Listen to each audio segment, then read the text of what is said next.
On November 1st, 1922, a single man walked down a gangplank in Malta, carrying nothing but a small suitcase. This wasn't just any refugee. This was Mehmed VI, the last sultan of the Ottoman Empire, fleeing his own country on a British warship. But here's what will shock you. Just 4 years earlier, this same empire controlled territories spanning 3 continents and had ruled for over 600 years. What happened in those 4 devastating years wasn't just the end of an empire. It was one of the most dramatic collapses in human history. Today, we're uncovering the shocking truth behind how World War I didn't just defeat the Ottoman Empire. It completely erased it from existence, leading to the creation of the modern Middle East and setting the stage for conflicts that still rage today. I'm about to tell you the incredible story of how the sick man of Europe finally died, but not before one last desperate gamble that would cost them everything. This isn't just about military defeats or political treaties. This is about betrayal, broken promises, and how the great powers carved up an entire civilization like a Thanksgiving turkey. From the disastrous decision to join Germany in World War I to the Treaty of Sèvres that would have erased Turkey from the map entirely, we'll explore how one empire's final gamble triggered a chain of events that created the modern Middle East, sparked the Turkish War of Independence, and gave birth to conflicts that define our world today. Trust me, by the end of this video, you'll understand why the fall of the Ottoman Empire wasn't just history. It was the moment that shaped everything we see in the Middle East today. Let's start with the decision that sealed the Ottoman Empire's fate. Picture this. It's 1914, and the Ottoman Empire is literally falling apart. They've lost 60% of their territory in the past century. They're drowning in debt to European banks, and their military is a shadow of its former glory. But here's where the story gets absolutely mind-blowing. The Ottomans had a choice: stay neutral in the Great War or pick a side. And they made the worst possible decision in their 600-year history. The 3 men who controlled the empire, Enver Pasha, Talat Pasha, and Jamal Pasha, known as the 3 Pashas, were convinced that Germany would win quickly. But here's the shocking part. They didn't just join Germany. They did it in secret, without even telling their own government. On October 29, 1914, Ottoman warships attacked Russian ports in the Black Sea. The empire had just declared war on the Entente powers without any formal declaration. It was political suicide disguised as strategy. What makes this even more tragic is that the Ottomans could have stayed neutral. Britain had actually been courting them as an ally. But the 3 Pashas believed that only a German victory could save their crumbling empire. They couldn't have been more wrong. Now here's where things go from bad to absolutely catastrophic. The Ottoman Empire didn't just lose World War I, they lost it in the most spectacular fashion imaginable. Let me paint you a picture of the disaster at Sarikamish in 1915. Enver Pasha, convinced he was a military genius, launched a winter offensive against Russia in the Caucasus Mountains. He sent 90,000 men into a frozen hell, and only 12,000 came back alive. We're talking about a 90% casualty rate in a single campaign. But that was just the beginning. On every front, the Ottomans were being crushed. In Gallipoli, yes, they held off the British and Anzac forces, but at a cost of 250,000 casualties. In the Arab provinces, T.E. Lawrence, Lawrence of Arabia, was organizing Arab revolts that stripped away the empire's Middle Eastern territories. In Palestine, British forces under General Allenby were systematically conquering the Holy Land. And here's the most heartbreaking part. While the empire was bleeding to death on multiple fronts, the three pashas were orchestrating the Armenian genocide, systematically exterminating over 1 million of their own citizens. They were literally destroying their empire from within while fighting for its survival. By 1918, the Ottoman Empire had lost over 2.5 million people, soldiers and civilians combined. Entire regions were depopulated. The empire that had once struck fear into the hearts of European kings was now a hollow shell, kept alive only by German support. But here's where the story takes an even more shocking turn. When the war ended, the victorious Allies didn't just want to defeat the Ottoman Empire, they wanted to erase it completely. The Treaty of Sèvres, signed in August 1920, was nothing short of a death sentence. Picture this.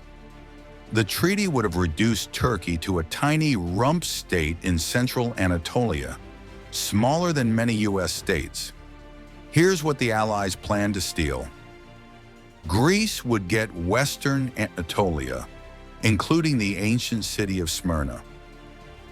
Armenia would get a massive independent state in eastern Turkey. Kurdistan would become autonomous. France would control southern Turkey. Italy would get southwestern Turkey. The Dardanelles would be internationalized, but here's the most humiliating part. Turkey would have no army, no navy, and no control over its own finances. European powers would literally control Turkish tax collection. It was colonization disguised as a peace treaty. The Sultan, now powerless and desperate, actually signed this treaty. In that moment, the Ottoman Empire officially ceased to exist.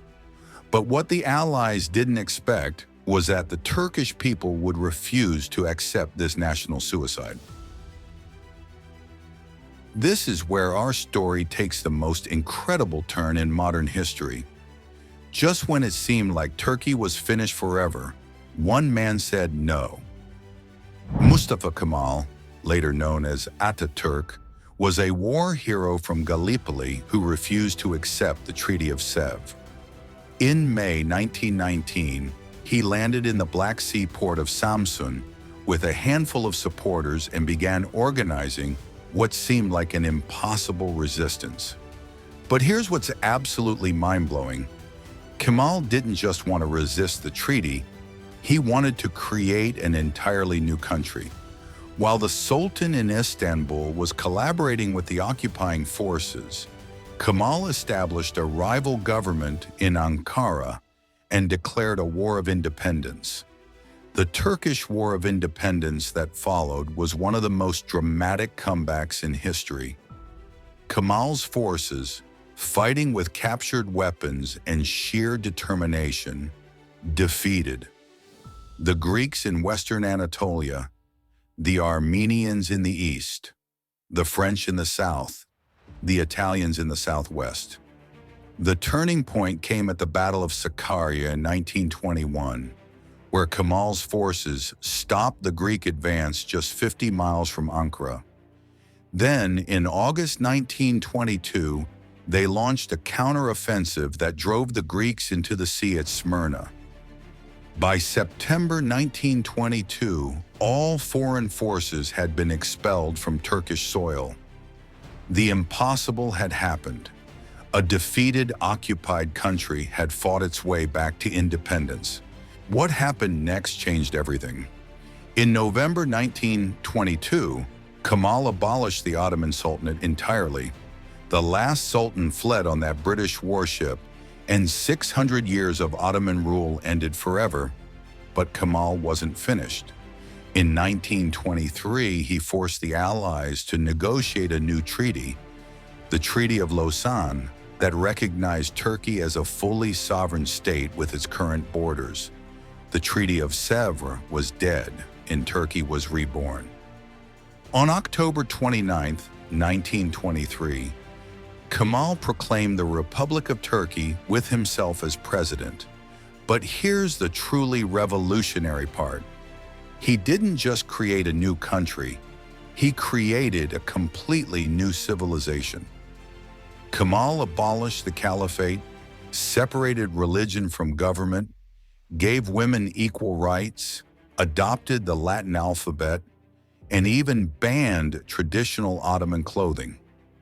In less than a decade, he transformed Turkey from a medieval empire into a modern European-style nation-state.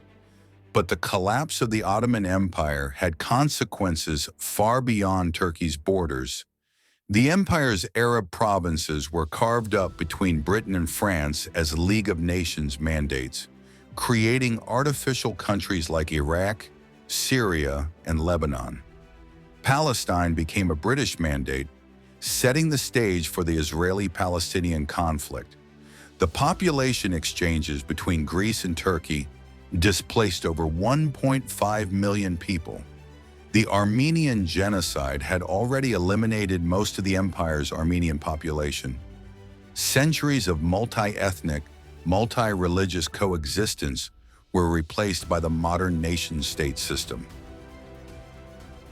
So there you have it, the incredible story of how World War I didn't just end the Ottoman Empire, it completely transformed the Middle East and created the modern world we live in today. What started as a desperate gamble to save a dying empire became one of history's most dramatic collapses, followed by one of its most remarkable resurrections.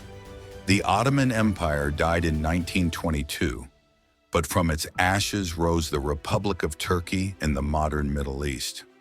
The key lesson here is that the end of empires isn't just about military defeat. It's about the complete transformation of entire civilizations. The decisions made in those crucial years between 1918 and 1923 created borders, conflicts, and nations that still define our world today. Remember, when we look at conflicts in Syria, Iraq, or the Israeli-Palestinian dispute, we're seeing the long-term consequences of how the Ottoman Empire was carved up after World War I. What do you think was the most crucial turning point in the Ottoman Empire's collapse?